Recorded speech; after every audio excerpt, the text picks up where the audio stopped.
Welcome to the Whiskey Vault. I'm Daniel Whittington, Chancellor of Wizard Academy Whiskey Marketing School, Level 4 Whiskey Sommelier. This is a bottle from Brendan Kite, who gifted this to us. It's a mesquite smoked Bulleit. So last week, by the time you see this, it'll be about 2 months ago. Last week, we were in Whiskey Level 3, and I was talking about how it's very rare to find a smoked bourbon. And then I started prepping for this whole round of video shoots that are now all coming out in like June and July. And I have 7 smoked bourbons in the upcoming, and they're all ranging from 4 to 6, 7 years old. So evidently what happened was like 6 years ago, everyone in America who makes whiskey was like, you know what no one's ever done before? Smoked bourbon. And then Kings County was up there in New York going like, what are we, chopped liver? We've been doing smoked bourbon the whole time. and so you've got, now I keep finding it. This one was a surprise. I didn't know Bulleit had done one. 30% mesquite smoked malt. And that's what's interesting because so many of the early days of smoked bourbons, there were like 3 that I know of, King County being one of them. I don't know if they did this, but so many of the other ones were, they just got smoked malt and then made a bourbon, but the malt percentage of the mash bill was smoked malt. So they used, Baird's highly peated or something, and then also just corn and rye. But this is a 65% corn, 5% normal malt, 30% mesquite smoked malt. And if you're getting mesquite smoked malt, then you're not buying it from Scotland's typical processes. This is coming from somewhere else. Don't know where. They don't really, as usual, give a lot of information on where their whiskey's coming from or how it's being made or anything like that. I do know, I'm going to go totally on the... I do know that my wife, Emma, who until very recently worked for Balcones, and if you don't know, go check out her Instagram and you'll see the story from a couple months ago. Her last day with Balcones was recently, according to when I'm shooting these videos. And she's starting a whole new thing.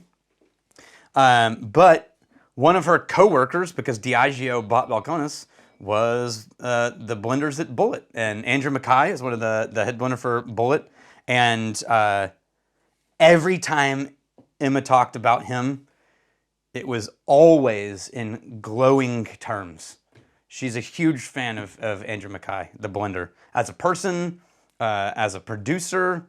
And so I have, through osmosis, developed an affinity for the people making Bulleit that I'm not certain that I can remove for an objective review of this bourbon. I know the people who blended it. Not them. I don't. Emma did, and she loves them. And so that's hard to separate psychologically now. So here we go. I'll tell you what I'm looking for, and I'm going to be looking for this every time. I've got Iron Smoke, Warbringer. You're going to see Warbringer this week or next week. What I'm looking for is it a nod to smoke where it's like, ha smoke, or is it real and integrated and becoming a part of the process, right? I remember, and I haven't even smelled anything yet, I remember in the early days of American single malt, you would get smoked single malts that felt like they were just like, yeah, smoke! But they didn't bother to integrate it and really capture the whole thing and create a nice, well-rounded nose and palate. That's what I'm looking for. I'm looking for someone who isn't just using smoke as an escape hatch for novelty. Wow, that was a weird sentence. But yeah, I think it. Okay. On the nose, when I just picked this up while I was talking, I got mostly bourbon. And I still am. Weirdly, not a ton of smoke. No? Okay, there it is. I think because I was looking for smoke and I didn't find it, I've just found bourbon. I just found like really good Bulleit bourbon. It is subtle. It's dark. If there is smoke in there, and you know what? This would not be fair. I need a bourbon drinker in the room right now who's like, oh my God, that's smoky bourbon. I'm a smoky Scotch drinker. And so I'm going in this going like, I don't know. I guess there's smoke. Yeah. I mean, I could, sure. I have had super tannic oak barrel forward bourbons that have more of a perceived smokiness than the nose I'm getting right now. It's very subtle, which could make it a great gateway into smoke for people. And here's to the sip. There it is. Oh, there it is.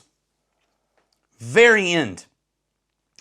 Front palate leads completely with bourbon and a really well-balanced soft corn sweetness. All the things you want from a good, easy drinking port bourbon. And then just about halfway through the palate, the smoke goes raw and just rolls out as ash and aftertaste. And then lingering aftertaste is all smoke. Or I should say not all smoke. Smoked, sweet, cornbready. Wow, that's interesting. I was almost vanilla, but not really. And now the nose, guys, I'm really struggling. I wonder if it's my day, and I've already blown my palate out from a couple of the videos, but there it is. The smoky phenolic notes are in there, and if you can get past the really dense sweetness, there is this wafty smoke essence, but it is absolutely less like a smoky bourbon. Like, I think the one I'm gonna have next is, I think Warbringer is like, yeah, smoke. Del Bach, smoke, that's malt. But this is more like you're drinking bourbon at a campfire. And so you're smelling bourbon, and you pick up the glass, and all you smell is bourbon, but because you're sitting next to a campfire, you smell the campfire, and it's on your clothes, and it's around you in the air, but the glass smells like bourbon.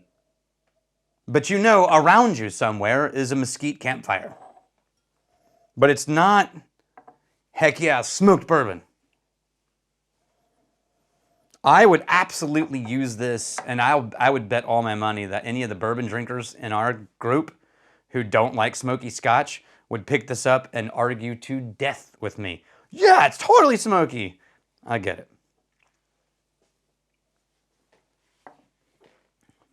Yeah, same thing in the palate. Soft vanillins, classic bourbon notes, great Bulleit classic notes, ashy, wafty, environmental smoke finish. Gateway drug, maybe. Maybe we can finally convince some people to drink some smoky Scotch. Chrissy Martin, little dab of bourbon, where are you at? You gotta tell me what you think about this one. Well, cheers to you guys. I hope that was helpful. I'm really glad you're here. Thanks, Brendan Kite. A little bit of smokiness in my glass. A little bit of Bulleit in... Yeah, anyway. What are we doing? Like and subscribe.